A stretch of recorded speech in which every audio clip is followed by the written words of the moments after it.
इस बार कह दीजिए भारतीय जनता पार्टी के लोगों से कि इस बार सुदामा बिरादरी, जो ब्राह्मण बिरादरी है, सुदामा बिरादरी से ताल्लुक करता है, पूरे यूपी में एक एक वोट समाजवादी पार्टी के खाते में माननीय अखिलेश यादव की सरकार बनाने जा रहा है। और हम माननीय अखिलेश यादव जी का हम लोग बेसब्री से इंतजार कर रहे हैं। और इंतजार इस वजह से कर रहे हैं कि जो झूठी निकम्मी सरकार भारतीय जनता पार्टी की देश प्रदेश में है, उससे लोग ऊब चुके हैं। और हम लोग बेसब्री से 3 तारीख का इंतजार कर रहे हैं। और चूंकि मैं ब्राह्मण बिरादरी से ताल्लुक़ करता हूं, इस बार ब्राह्मण बिरादरी माननीय अखिलेश यादव पर भरोसा करके 3 तारीख को अपना एक एक वोट साइकिल निशान के सामने बटन दबाने जा रहा है। ऐसे नहीं दबाने जा रहा है, चूँकि ब्राह्मण बिरादरी बुद्धिजीवी है। और ये इस झूठी निकम्मी सरकार ने जो वादा किया था उसके खिलाफ इन्होंने काम किया है और ब्राह्मणों को का उत्पीड़न करने का काम किया है। ब्राह्मण दूसरे कहाँ जाएंगे, सब हमारे पास रहेंगे। तो उसी का तो इस बार हम लोग इंतजार कर रहे हैं कि ब्राह्मण इस बार शंख बजाएगा और साइकिल लखनऊ जाएगा, इसमें कहीं पट नहीं। अरे राम तो पहले भी थे, आज भी है, आगे भी रहेंगे। तो राम थे, हम अगर हम लोग उन्हीं उसी के साथ कृष्ण भी ला रहे हैं तो क्या बुराई है। वो कहते हैं जो राम को लाए हैं हम उनको लाएंगे। हाँ, तो राम पहले वो क्या लाएंगे, राम पहले भी थे और आज फिर राम की बात कर रहे हैं। हम तो कृष्ण और राम दोनों को मानने वाले हैं। और इस बार कह दीजिए भारतीय जनता पार्टी के लोगों से कि इस बार सुदामा बिरादरी, जो ब्राह्मण बिरादरी है, सुदामा बिरादरी से ताल्लुक करता है, पूरे यूपी में एक एक वोट समाजवादी पार्टी के खाते में माननीय अखिलेश यादव की सरकार बनाने जा रहा है। और हमारे जिले की 5 सीटें माननीय अखिलेश यादव की झोली में जाएगा। और ब्राह्मण का सम्मान जैसे बढ़ा था माननीय माता प्रसाद पांडे की अगुवाई में, वैसे भी आगे बढ़ता जाएगा, इसमें कहीं दो राय नहीं। गर्मी शांत कर देंगे 10 मार्च को। अरे गर्मी तो वैसे शांत हो गई है 4 चरण में ही, 5वां चरण में तो ठंडे हो जाएंगे और 7वें चरण आते आते पता नहीं लगेगा। और घंटा बजाए थे हमें, और ये हमेशा के लिए घंटा ही बजाएंगे। इनके पास कुछ था न है न रहेगा।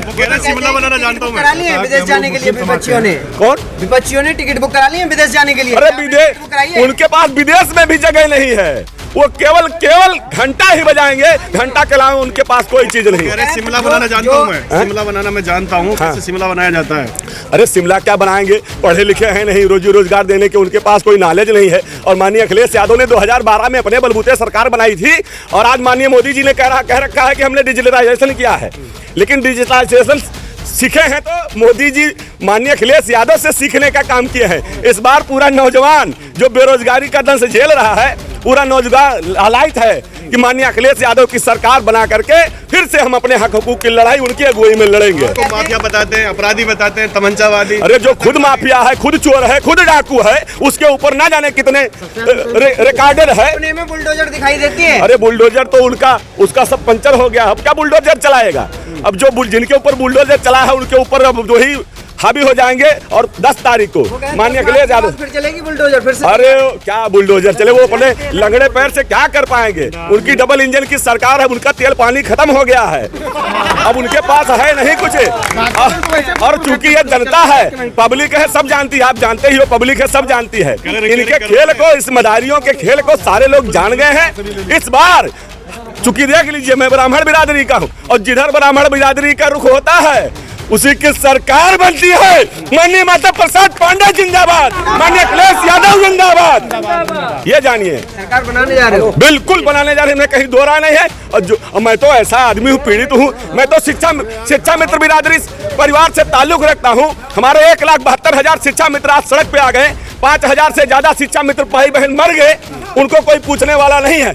जब वो 40,000 पार है थे, अयोग्य हो गए, और 10,000 पे योग्यता उनकी झलक रही है। अरे तुमको चुल्लू भर पानी में डूब जाना चाहिए। जिस सरकार में महिलाएं बाल मुड़वाई हो, सर मुड़वाई हो, उनको तो इस बार इसमें सरकार बनाने का कोई अधिकार ही नहीं है। हम लोग हिंदू मुस्लिम सिख ईसाई सारे लोग पहले भी एक साथ थे, आज भी हैं, आगे भी रहेंगे। अब उनका चारा नहीं चल रहा है हिंदू मुस्लिम वाला।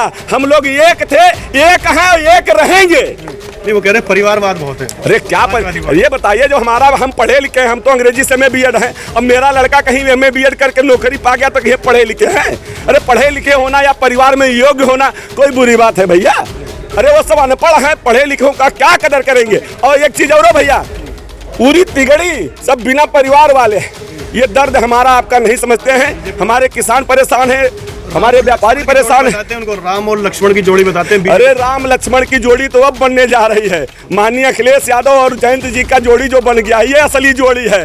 ये बिना पढ़े लिखे अनपढ़ जाहिल गंवार की क्या जोड़ी, जो पूरब चलना पश्चिम चलना नहीं जानते हैं, उनका हमारा क्या अरे तुलना तो ऐसे व्यक्ति से करिए जिससे कहीं कंपैरिजन हो सके। 12वीं के बाद इंटर करवाने की बात कर रहे हैं। अच्छा, तो जब आदमी पढ़ा लिखा नहीं रहेगा तो इंटर के बाद पहले बीए बोलेगा, ग्रेजुएट बोलेगा, और ग्रेजुएट के पहले एलकेजी, ग्रेजुएट के बाद एलकेजी बोलेगा, तो उसको हम आप रोक नहीं पाएंगे। उनका अधिकार है, उनके पास भगवान जीभ दिए हैं, आवाज दिए हैं, बोल रहे हैं, बता रहे हैं। सब गंवार जितने हैं सब भारतीय जनता पार्टी की कमान संभाल करके हमको आपको हिंदू मुस्लिम में करके लड़ा करके वो अपना उल्लू सीधा करना पहले किए थे। इस बार उनका कुछ चल नहीं रहा भैया, एकदम घबरा गए हैं। और उसी कब्रिस्तान में उनको भेजने एक की मिनट। तैयारी बना करके 3 तारीख मेरा कमाल अहमद नाम है। कमाल अहमद साहब, बताइए क्या होने वाला है 10 मार्च को? 10 मार्च में पहले तो मैं आपको ये बता दूं कि इस बार हम लोग जहां खड़े हैं ये इटवा विधानसभा है और सिद्धार्थनगर जिला है। यहाँ 5 विधानसभा की सीटें हैं। 5 विधानसभाओं में एक हमारे गठबंधन को सीट गई है सूरजगढ़, और 4 में समाजवादी पार्टी के कैंडिडेट रहे हैं। आप बताइए 10 मार्च को 10 मार्च में माननीय अखिलेश यादव जी मुख्यमंत्री बनने जा रहे हैं, और हमारे स्पीकर महोदय जो पूर्व स्पीकर हैं श्री माता प्रसाद पांडे जी, ये फिर से एक बार उत्तर प्रदेश के ओवैसी ने हमला बोला आपकी पार्टी पर, कह रहे हैं मुसलमानों के लिए कुछ नहीं किया। आपको मैं बता दूं, ओवैसी सिर्फ भारतीय जनता पार्टी के एजेंट हैं और वो वोटों में तकसीम करा करके भारतीय जनता पार्टी को जिताने का काम करने आए हैं। और उनसे कोई इस बार तो मुसलमान, मैं चूंकि मुसलमान समाज से आता हूं, और इटवा विधानसभा में ही नहीं, सिद्धार्थनगर जिले में नहीं, पूरे उत्तर प्रदेश के मुसलमान सिर्फ समाजवादी पार्टी के साइकिल निशान पे वोट देकर। 80-20 का चुनाव है। अरे कहीं कोई चुनाव नहीं भाई साहब, कहीं कोई चुनाव नहीं है। सिर्फ बीच में गफलत फैला करके लोगों का वोट तकसीम कराना चाहते हैं। सिर्फ और सिर्फ साइकिल निशान पे समाजवादी पार्टी की सरकार बनने जा रही है। आतंक से जोड़ दिया समाजवादी। आतंक से क्यों जोड़ रहे हैं भाई? क्या आप बताइए। आप नहीं, क्या मतलब है आतंक से? आतंकवादियों को तो वो पनाह दे रहे हैं। भारतीय जनता पार्टी के लोग आतंकवादी हैं और वो खुद सब लोग आतंकवादियों को पनाह देते हैं, बिल्कुल संरक्षण देते हैं। कह रहे समाजवादी की जो साइकिल है वो आतंक नहीं, देखिए वो लोग हताश हैं, निराश हैं, उनके पास कोई जुमला नहीं है। जुमलेबाजों की सरकार रही है, अब वो उनकी सरकार जा रही है, इस नाते हताशा में निराशा में वो बोल रहे हैं। आप कह रहे हैं कि वो जुमलेबाजों कह रहे हैं हम अपराधियों की छाती पे बुलडोजर चलाते हैं। कहीं नहीं, कहाँ बुलडोजर चला रहे हैं? अभी देखिए किसानों के छाती पे मंत्री का बेटा चढ़ा दिया गाड़ी और मार डाला। यही बुलडोजर है उनका? कहाँ बुलडोजर है? और रैलियों में बुलडोजर आ रहे हैं। कुछ नहीं रैलियों में, कहीं कोई रैलियों में तो उनके भीड़ नहीं। अभी तो गोरखपुर बता रहे थे हेलीकॉप्टर से देखो बुलडोजर खड़ी है। अरे सुनो मेरी बात भाई साहब, आप लोग सुनो, पत्रकार महोदय, अरे सुनो तो। अभी 3 दिन पहले योगी जी अपने गोरखपुर क्षेत्र में थे और 250-300 कुर्सियां थी, मुश्किल से 100 लोग उनके लोग थे। कुर्सियां खाली जा रही हैं। वहीं गोरखपुर में हमारे समाजवादी पार्टी के जो भी कैंडिडेट हैं सब लोग चुनाव जीत के आ रहे हैं, उनकी जमानतें जब्त होने जा रही हैं। क्या बात कर रहे हैं आप? वो तो कह रहे हैं आएंगे तो हम ही। अरे कहाँ से आएंगे लोग? जनता जब उनको वोट देगी तब तो आएंगे। क्या किया उन्होंने किसानों के लिए, नौजवानों के लिए? राम भक्तों पर गोली चलाने अरे वाले कुछ कैसे नहीं, हैं? वो सब कहानी पीछे चली गई। अब जनता मूर्ख नहीं है, अब सब लोग समझ गए कि अब ये मंदिर के नाम पे, मस्जिद के नाम पे, हिंदुस्तान पाकिस्तान के नाम चलाने वाले, तमंचे रखने वाले नहीं। अरे कुछ नहीं, गदा से कुछ नहीं होने जाने वाला है। सारे लोग समझ चुके हैं, अब कहीं कोई मामला नहीं है, कोई भेदभाव, कोई भ्रम नहीं। हिंदू मुसलमान जुड़ करके इस बार पूर्ण बहुमत से सरकार बनाने जा रहे हैं।